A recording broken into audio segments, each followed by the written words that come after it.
Hi, this is E.T., and this is Rod Serling. He, along with writers Gore Vidal and Patty Chayefsky and others of the post-War II era, instituted TV's golden age. Never, in my opinion, has television so effectively created drama and comedy as it did between 1945 and 1960. And it was all on fuzzy, small black and white screens. Now, since then, we've seen technological advances in recording, in color, in high definition, in CGI and sound. But they've correlated dramatically, in my opinion, and inversely, with the programming's ability to impact viewers. Consider Serling's Twilight Zone. It ran mostly for half an hour. It was in black and white on CBS between 1959 and 1964. But Twilight Zone remains today extremely popular, 60 years later. People like it of all ages and all nationalities around the world. The reasons for its ongoing success are, I think, the poor quality of production, all caused by the limited budget that forced Serling to sacrifice expensive sets in order to hire the best writers and actors, and then to use his camera and sound via shadowing and angling in such a way to create a surreal effect. Consider one episode. It was called "And When the Sky Was Opened."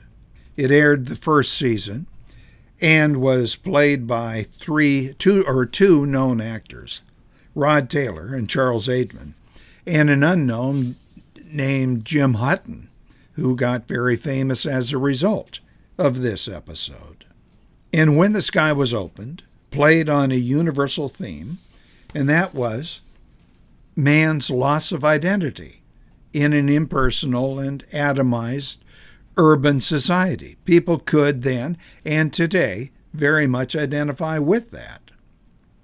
The script was based on Richard Matheson's short story called Disappearing Act. The set, or sets, were extremely Spartan.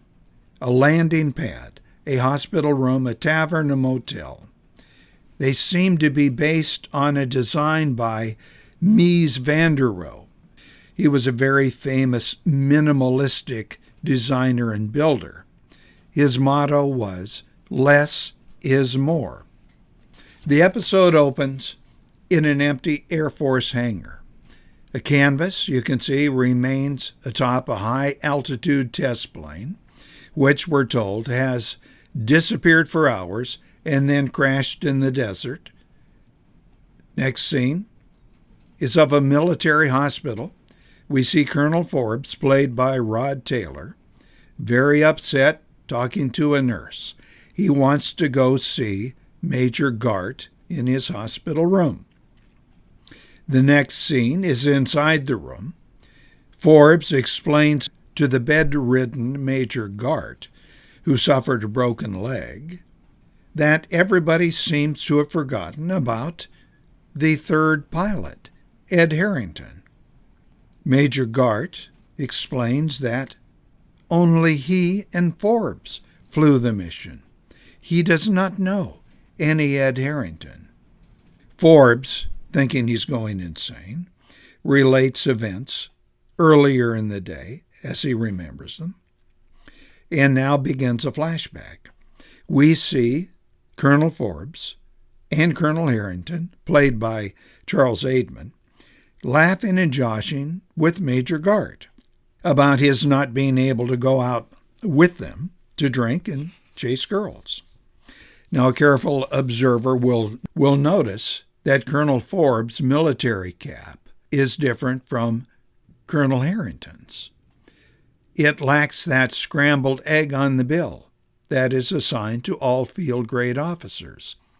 Now, this was a mistake, but does it matter? No, because by this time, the viewer is emotionally invested in this very identifiable crisis of anomie and facelessness. The next flashback scene is at a tavern. You see both men sipping beer at the bar. But Harrington has a funny feeling, a sense of not belonging here. He goes to an inside phone booth to call his parents.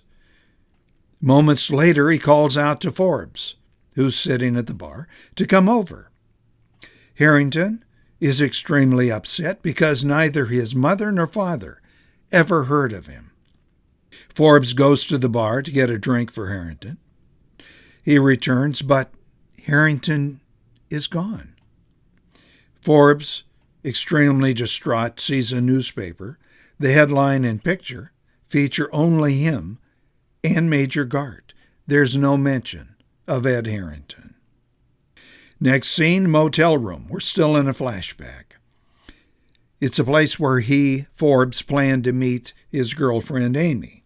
He explains to her how crazy it is. Nobody remembers Ed Harrington, but neither does Amy. Forbes calls his commanding general, but the general's not heard of Harrington either. Forbes jumps from a window and runs away. He breaks into the closed tavern to find Harrington, but of course, Harrington is gone. That is the end of the flashback. Now, Forbes is talking to Gart and telling him that he, too, has that funny feeling. Forbes heads to the mirror. He cannot see his reflection. He knows he's going away. Now, again, the astute viewer will notice that the camera, angled incorrectly, shows the viewer part of Forbes' reflection. Again, it doesn't matter. We're all too far invested in the drama. Forbes then runs screaming from the room. He's immediately followed by Major Gart, who's jumped out of bed. Apparently, the broken leg had healed itself. Again, we don't care.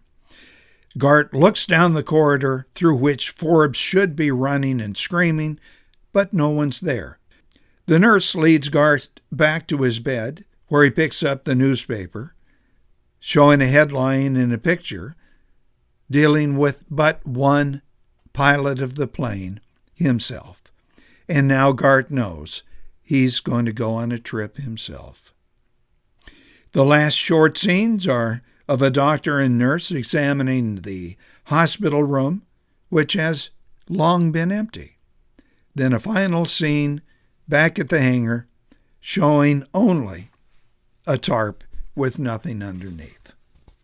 Now again, you may wonder, why would they have a tarp for an airplane that never existed? But, as was true of Colonel Forbes' cap and reflection and Major Gart's instantly healed broken leg, we don't care, because this story is so well presented and so identifiable that that's all we're concerned with.